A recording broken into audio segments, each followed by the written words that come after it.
오늘 성경은 베드로전서 3장 13절부터 22절 마지막 절의 말씀입니다. 베드로전서 3장 13절부터 마지막 절까지.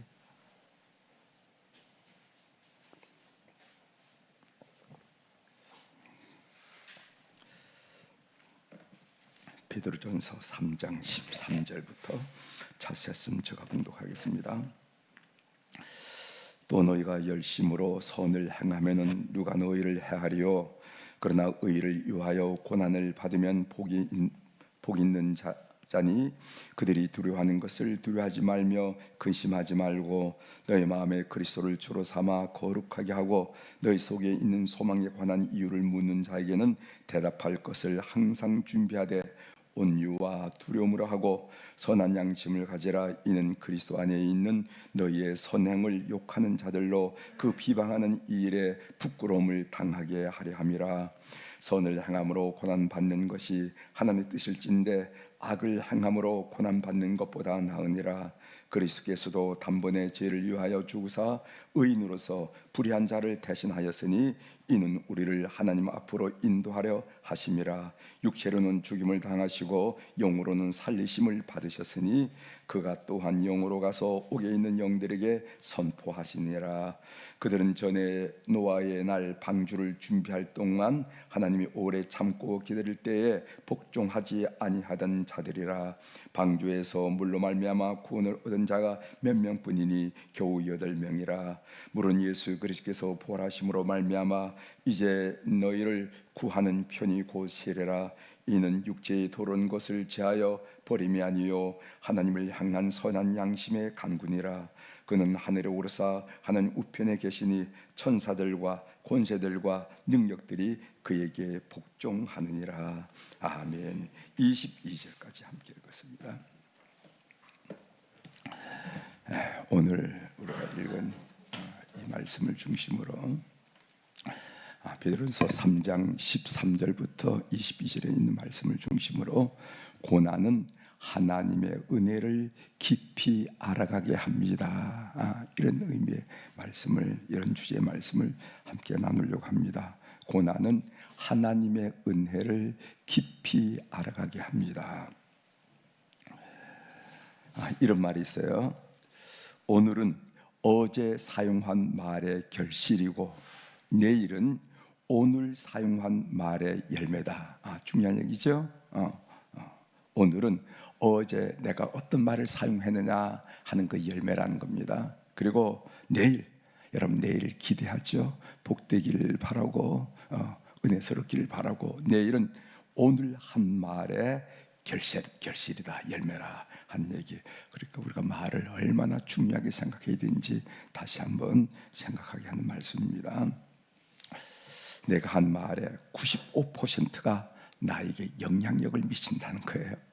95%가 내 삶에 영향력을 미친다는 겁니다. 아침마다 첫 마디는 중요한데 밝고 신나는 말로 하루를 열어라. 우리가 아침에 일어나면 몸도 찌뿌듯하고 또 하루에 할 일들이 마음을 이렇게 누르고 그럴 때 여러분 그 첫 마디가 중요하다는 겁니다. 제가 늘 여러분 말씀드리죠. 여러분 오늘 또 교회 오실 때 여러분 세수하고 오시잖아요, 그렇죠? 세수할 때 물 한 번 끼얹으면 뭐라고? 항상 기뻐하자. 두 번째 끼얹으며 쉬지 말고 기도하자. 세 번째 끼얹으며 범사에 감사하자. 이렇게 표현하고 거울을 보면은 거기 다른 얼굴이 나타나는 것을 보게 됩니다. 처음에는 왜 이럴까 이런데 그렇게 물을 끼얹고 이렇게 보면은 다른 얼굴이 나타나는 것을 보게 된다는 것이죠. 사랑합니다, 감사합니다, 덕분입니다, 미안합니다를 상용어로 늘 하는 말로 저분은 늘 그런 말씀을 하죠 라고 다른 분들로 그렇게 인정받을 정도로 사랑합니다, 감사합니다, 덕분입니다, 미안합니다 이런 말을 상용어로 여러분들 입에 달고 사시는 여러분 되길 바랍니다. 오늘 이 본문 내용은요, 이 베드로 당시의 시대는 박해 시대였던 박해 시대. 여러분 베드로가 어떻게 순교를 당한지 여러분 아시잖아요, 그렇죠? 박해 시대에 나오는 질문은 항상 무엇이냐면 고난에 관한 것입니다.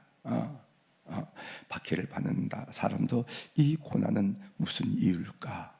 그리고 박해를 안 받는 사람도 저 사람은 저렇게 살지 않은데 왜 저런 고난을 받을까? 이 박해 시대에 정말 일상적이고 늘 우리 마음속에 맴도는 질문이 고난이라 하는 것이죠. 일반적으로 고난은 두 군데서부터 온다는 거죠. 고난 첫 번째로는 죄로 인해서 고난이 온다. 그렇죠. 우리가 뭐 죄를 지으면은 죄에 대한 벌을 받아야 되니까 죄로 인한 고난이 온다. 두 번째로는 선과 의를 위한 고난이 온다. 신자는 선한 행위를 했음에도 불구하고 고난을 피할 수 없는 경우가 있다는 것입니다. 저 사람들이 왜 그럴까? 이럴 때 고난에 대한 질문이 나오죠. 베드로는 의를 위한 고난은 유익한 것이고 복된 것이다 하고 대답하는 것입니다.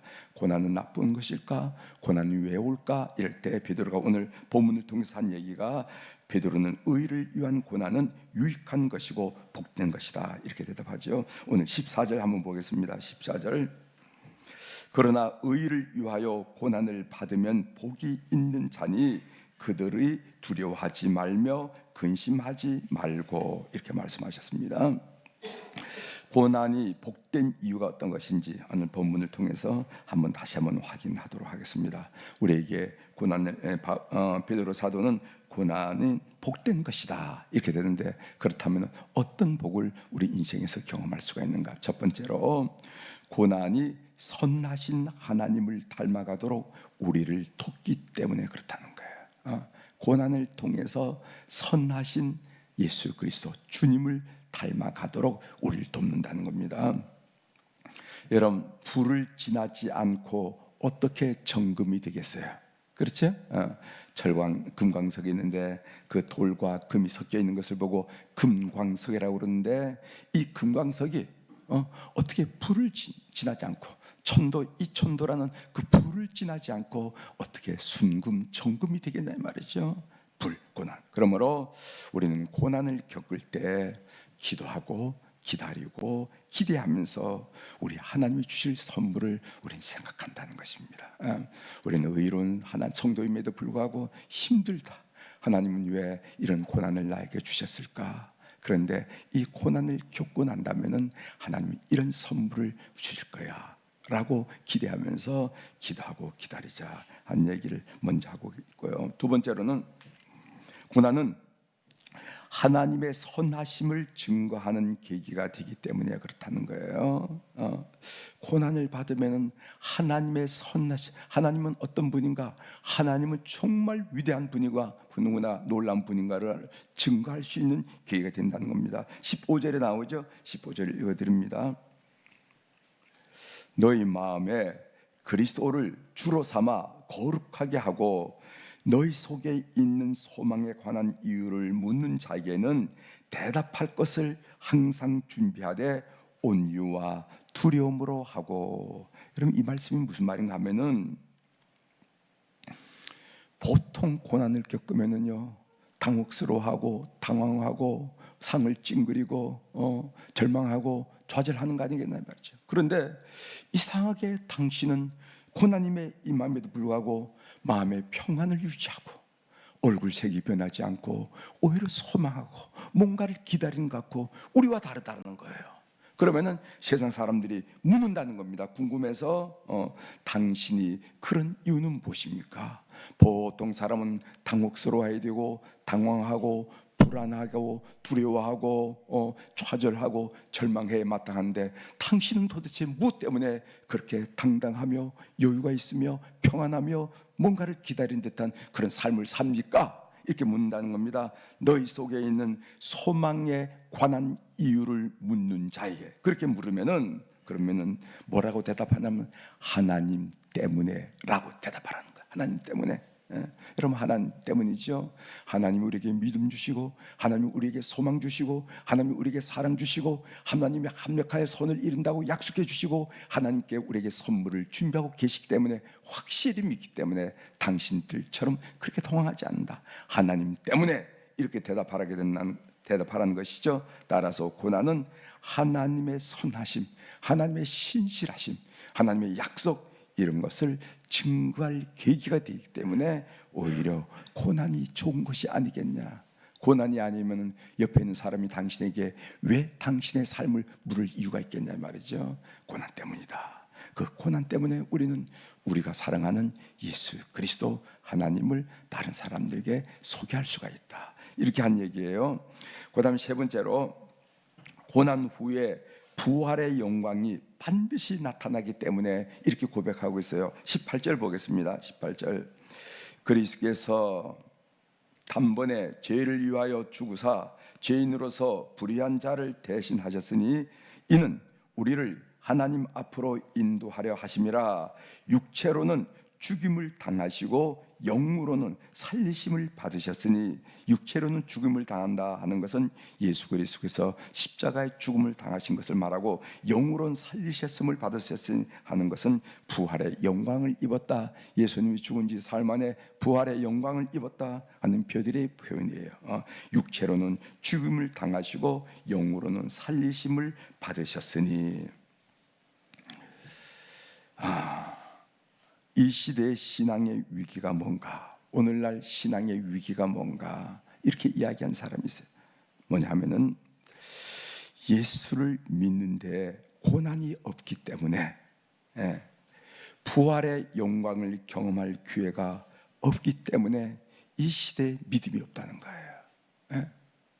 그런 얘기를 하는 것을 봐요.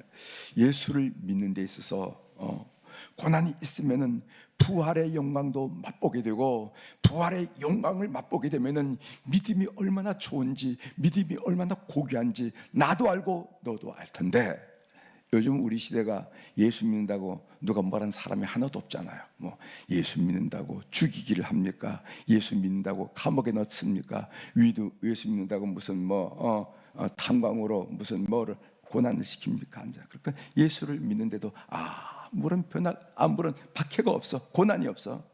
그러니까 고난 뒤에 따르는 부활의 영광, 오늘 부활의 영광이라고 표현했지만 우리 삶에 일어나는 그 놀라운 일들, 하나님의 살아계신 일들을 우리가 경험할 수 있는 기회가 없다는 거예요. 그래서 오히려 신앙적인 위기를 경험하고 있다, 이런 이야기를 하는 것을 봤습니다.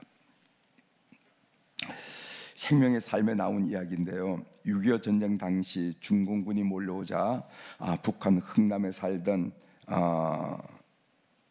임씨, 이름이 임씨라고 그래. 임씨 가족은 피난할 결심을 합니다. 중공군이 몰려온다고 그러니까 여기 있으면 우리 죽겠다. 예수를 잘 믿은 사람, 함께 신앙생활하던 200명이 이제 흥남 부두를 나왔습니다. 여러분 국제시장인가 그 영화에서 보셨죠? 나왔어요. 나왔지만 모래알처럼 많은 인파 속에서 배를 탈 가능성이 전혀 없다라는 겁니다. 그런데 그 중에 한 성도님이 혹시 미국 사람들이 우리를 데려갈 테니까 그 사람들은 예수 믿는 사람들이니까 우리가 십자가를 들고 있으면은 혹시 우리가 또 눈에 띌지 모르니까 우리 한번 그럽시다 하고 이제 믿는 사람들이 한 200명이 좋다고 그래서 흰 천을 옛날에는 뭐 옥양목이라고 그러죠. 그래가지고 이렇게 이불찜 보찜한 걸 뜯어가지고 거기다가 붉은 글씨로 십자가를 걸고 이 사람 저 사람 이렇게 서서다는. 그러니까 십자가를 보더니까 그 미군이 배에서 승선시키는 군인이 그 십자가를 보더니 당신들 오라고 오르더라는 거죠. 아마 그 사람은 예수 믿는 사람이에요. 그래서 그 사람들 한 200명이 타고 왔는데 그게 그 유명한 빅토리아, 그렇죠? 빅토리아 배 이름이 빅토리라 하는 거죠. 메리디스 빅토리아라는 그 배를 타고 어디를 도착했냐면 거제도에 도착했어요. 거제도에서 한 6개월 동안 거제 도민들의 그 도움을 받고 있다가 이제는 어떻게 살 길을 다시 찾아야 되니까 부산에서 서울 올다가 그 통일로 오다가 어디에 멈췄냐면 대전에 멈췄다는. 대전에. 아마 그 당시는 통일호가 오늘처럼 KTX처럼 그런 기차가 아니니까 오다가 멈춰서 더 이상 못 오고 내려가지고 대전역 앞에서 이렇게 여기서 이렇게 굶어 죽어야 되는가 이렇게 생각하다가 그래도 예수 믿는다고 성당을 찾아갔답니다. 대전 성당을 찾아갔다니까 성당에서 밀가루 2푸대를 주더라. 밀가루 2푸대. 아마 저 해에서 온 밀가루니까 교회 계통으로 이렇게 구제할 때 밀가루 2푸대를 주더라고요. 그래서 이 사람이, 이 임씨가 그 밀가루 2푸대로 뭐래나 찐빵을 만들어. 찐빵. 그 찐빵을 만들어 가지고 대전역 앞에서 팔았어요. 이제 그 임씨가 죽고 이제 후대가 이제 그걸 하는데 간판을 달고 이제 찐빵 장사하는데, 그 찐빵 이름이 뭐냐면 성심당이에요. 성심당인데, 왜 성심당은 거룩할 성, 마음심인데, 예수님 마음으로 빵을 팔고 빵을 만들고 예수님 마음으로 빵을 팔겠다 하는 마음으로 성심당이에요. 마음심자, 예수님 마음. 그래서 성심당이라는 간판을 깔고 했습니다. 이 빵집이 이제 그 아버지는 돌아가시고 둘째 아들이 그 아들이 하고 있는데 이득이 하는데, 현재 연간 매출이 얼마 전에 630억이랍니다. 630억. 연간 매출이 630억이고 직원이 얼마나 하면은 698명이래. 698명. 그리고 그 빵 종류가 500가지가 넘는다는 거. 500가지가. 그런데 이 집이 대전 지역에서 맛집 순위 1위고, 그 기업들이 이웃들과 많이 나누잖아요. 그래서 얼마나 많이 나눴는데 많이 나눈 기업의 1위고, 그리고 초기로부터 찐빵을 300개를 만들면은요, 그 중에 3분의 1, 100개는 돈을 안 받고 나눠줬다는 겁니다. 그때 피난길에 얼마나 배고픈 사람이 많이 있겠어요. 100개를 그냥 나눠주는 거야. 100개를. 우리도 밀가루 2푸대 가지고 시작했노라고. 그래서 100개를 나눠. 그래서 항상 4분의 1은 공짜로 나눠준다는 겁니다. 이 고난의 빵이 영광의 빵이 됐어요. 고난의 빵이 영광이 됐어요. 제가 오늘 이 말씀을 여러분들에게 드리면서, 우리 성도들도 이런 기업을 단순히 돈 벌어야 되겠다 하는 게 아니라 기업의 목적이 뚜렷했으면 하나님 기뻐하지 않겠는가 하는 생각을 하게 되더라고요. 기업에 내가 왜 일하는가? 내가 왜 기업하는가? 하나님의 영광을 위해서 해야지.